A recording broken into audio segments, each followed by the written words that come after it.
What's uncomfortable about it? Just sitting here talking about your feelings.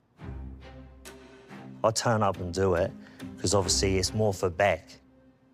If I had it my way, I wouldn't be here, no chance. But we need this, babe. Is it more for Bec? I'm just going to put it out there as a suggestion. I think the whole MAFS franchise, irregardless of what network is sort of responsible for it, needs to be reviewed, because with experiments, you're supposed to sit down, reassess, and then fix whatever you think is broken. Because at the end of the day, it seems like everyone is just turning up looking for an opportunity to become an influencer, looking for an opportunity to get 5 minutes of fame. And that's all it is. I don't think anyone is really here for marriage. It doesn't seem like it.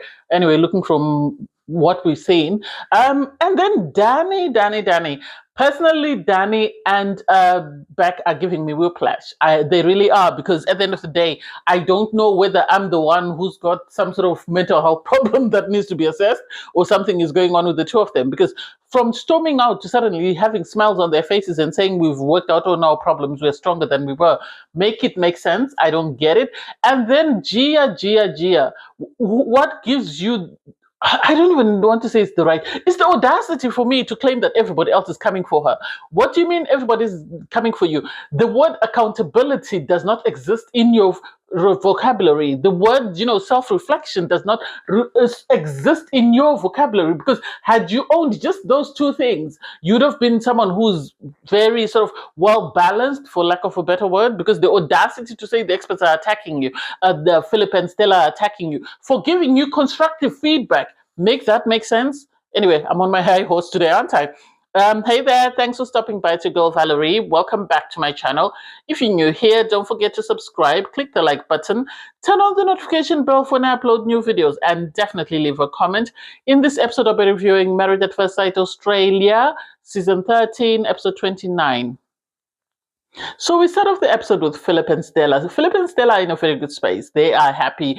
Feedback week was amazing for them, because they were able to sort of address whatever issues they had in their relationship and sort of strengthen that and work on that. And so at this point, they're sort of looking around them to see what's happening with all the other couples. And there is drama, and they are trying to stay out of the drama. But something that they've picked up on is Danny and Scott are no longer the men that they walked into the experiment as, because they're both married to these women that are very toxic and very drama. What can I say? They are the drama, actually. They are the drama. They have to be in some sort of mess in order for them to be happy. And so it seems it's now draining for the husbands, and everybody else around them is seeing this. And this is what, Filip and Stella have noticed, that the drama has sort of changed Danny and Scott from being the person that they were when they walked into the experiment. And it's like, well, they have the right to choose to leave. They really don't need to stay in this experiment and continue to sort of endure this just because they want clout. At times, your mental health trumps everything else. You have Gia and Scott. They are back because she had stormed out. So she is back, and she says she hates being vulnerable. And it's like, if you hate being vulnerable, why did you enter the experiment? Because that's one of the prerequisites for being a part of MAFS. So the idea that you come to MAFS and then turn around and say, well, actually, I don't like being vulnerable. Why are you here? Oh, I felt I was attacked in the messages that we got from the feedback. And it's like, why would someone attack you? They are calling you out for your hot mess. This is why I always say Gia came into this experiment with a lot of baggage from the bullying that she experienced at school, and sadly she didn't address that. And because she didn't address that, she doesn't have the tools you require to be able to self-reflect, to be able to take accountability, to be able to give constructive feedback to somebody or receive constructive feedback. And so this is why she's in this space whereby anybody says anything, she feels like she's being attacked and she has to play the victim. And it's like, make it make sense. Scott on his part is saying, I hate being a part of the drama. I'm tired of the drama. He wants to speak to the experts just to say, I am fed up of this. And it's like, it's a bit too late when you've got 2 more commitment ceremonies left. Yes, you have feelings for this person, but maybe you should have spoken out earlier. That way you could have sort of resolved all this before you became emotionally entangled with this woman.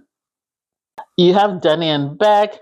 Bec is complaining that Danny is not a ride or die. well, she was complaining that he's not a ride or die, because if he was a ride or die, he would stand beside her regardless of what was going on.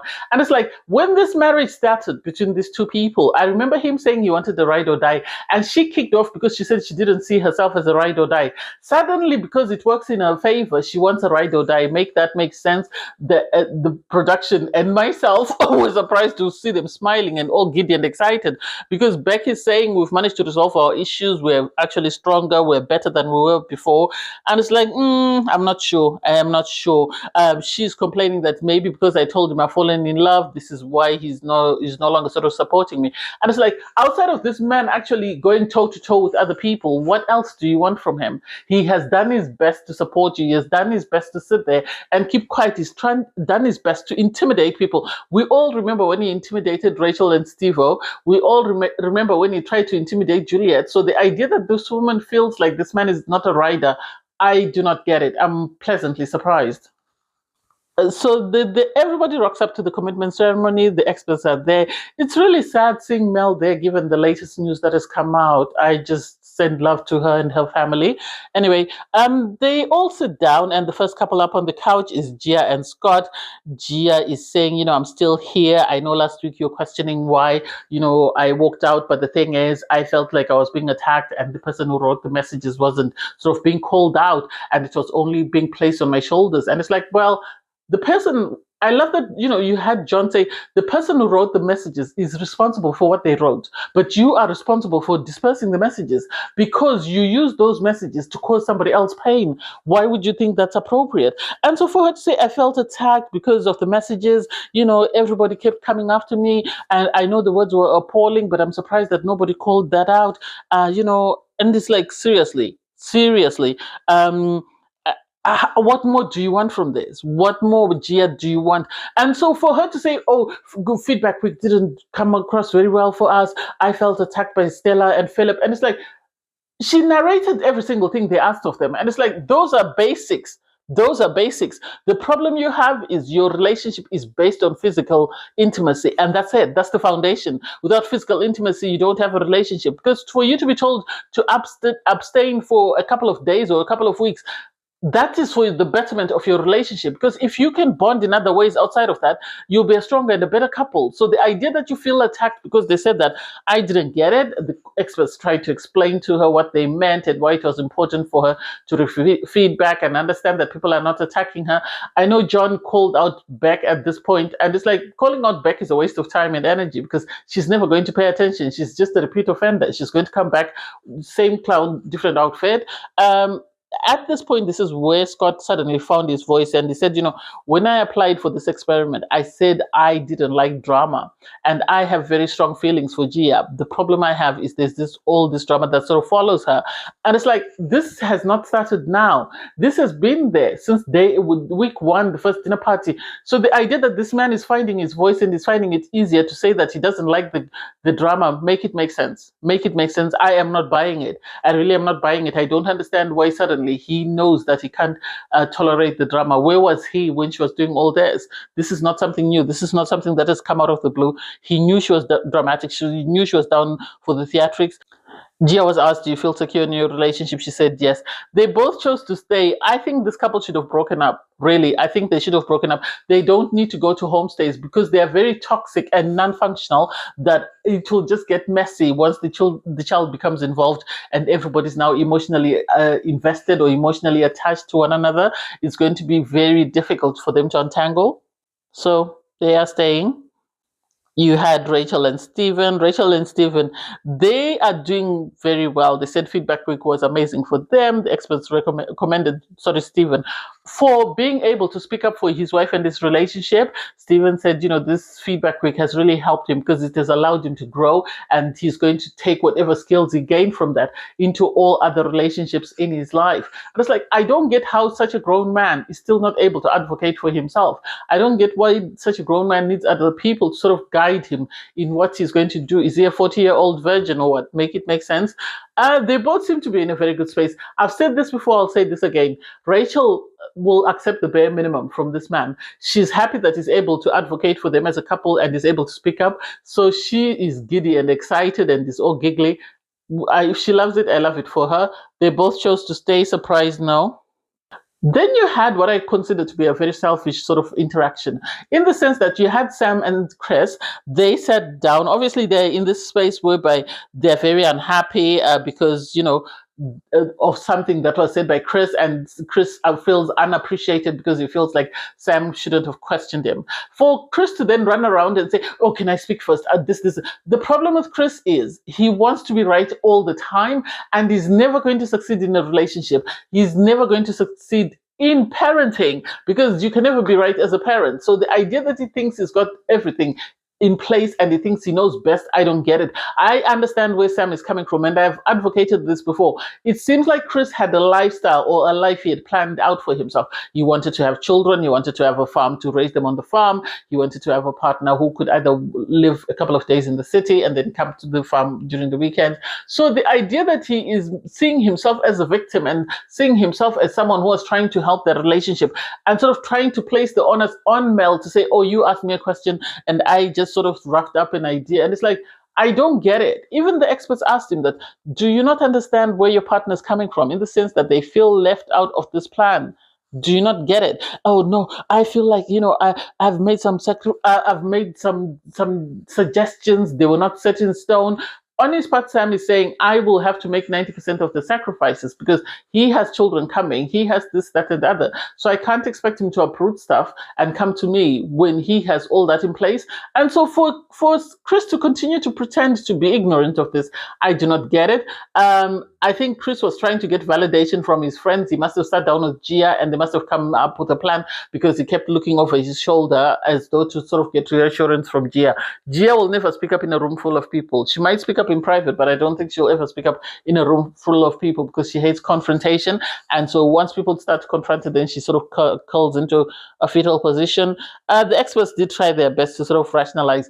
I felt it was selfish. I really did. Because at the end of the day, yes, I understand Chris is expecting children, but he's also decided to marry a partner. So you have to be able to compromise with your partner. You can't expect your partner to come to you just because you're expecting children. This is why initially I said that he needed to own up and sort of reveal everything to Sam right at the start. That way Sam could sort of decide what he wanted. Now Sam is emotionally invested, is physically invested in this man, and it's now difficult for him to untangle himself.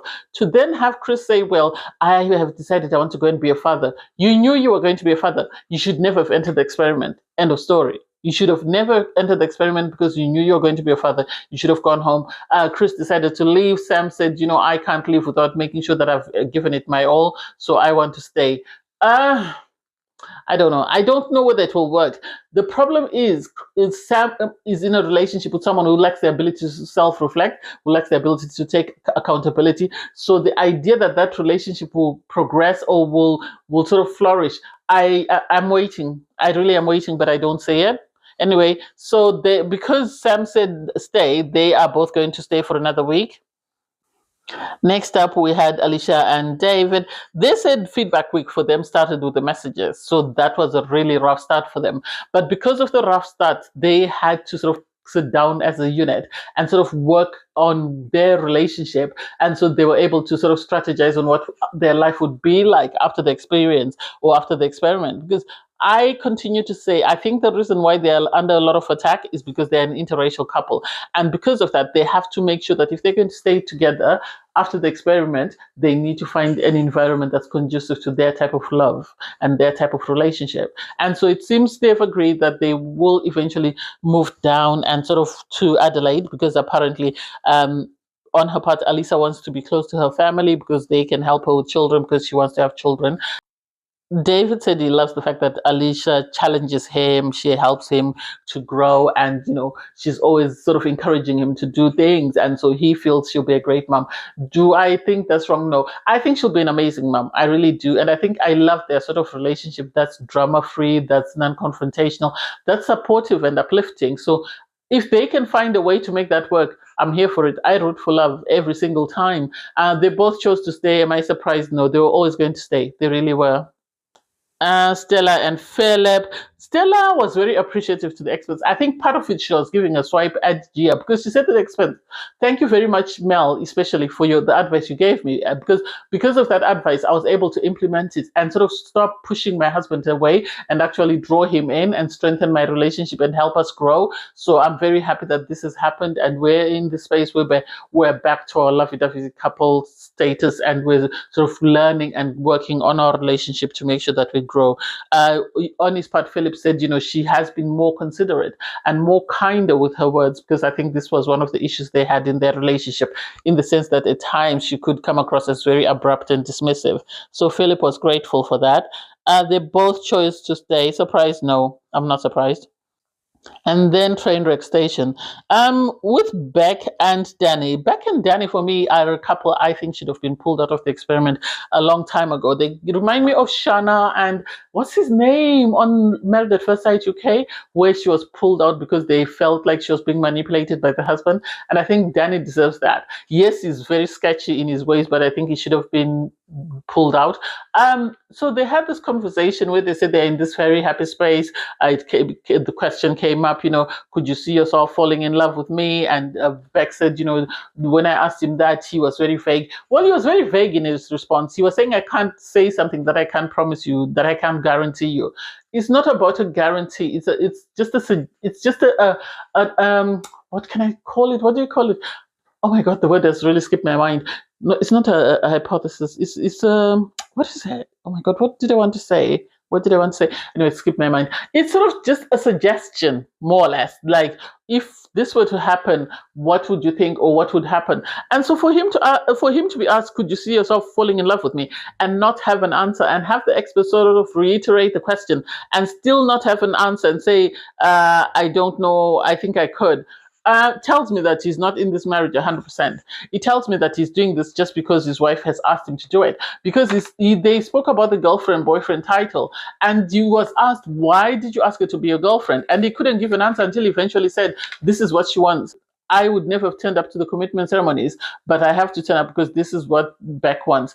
And it's like, this man is just participating because he's checked out and is just here for the check, if he's getting a check, or he's just here for the opportunity to get more followers. I don't think he really likes his wife. I think he checked out after the whole sort of, you're checking out that girl on their honeymoon situation, and he's never fully checked back in. I wonder why they've kept them on the show. Maybe this is why, Bec has decided to be very toxic and very confrontational and very dramatic. I think she's been used as that sort of participant in the experience, because otherwise it doesn't make sense. They're a non-functional couple. They will never work in the real world. I wouldn't be surprised if they say no on final vows. If they do say yes, by the time we get to reunion, they'll have broken up. They might surprise me on final vows and actually say yes. Danny, on his part, looked very surprised. Everyone could tell that Danny's not in.